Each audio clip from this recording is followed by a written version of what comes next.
The final step is to adjust the camera and render.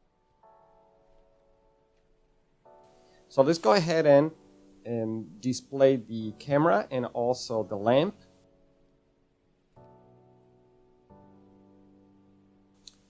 Press 0 for the camera view.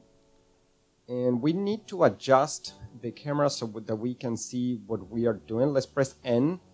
And then we get this panel and we have to go to camera. And then we are going to select lock camera to view.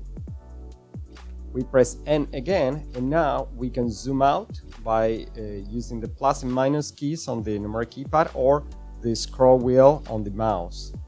Then holding the shift key and then holding also the mouse wheel, we can adjust so that we can see our work, or at least a preview of how the final render will look like when we proceed to do it. Let's press N again, and then we uncheck the lock camera to view, and now we can zoom in.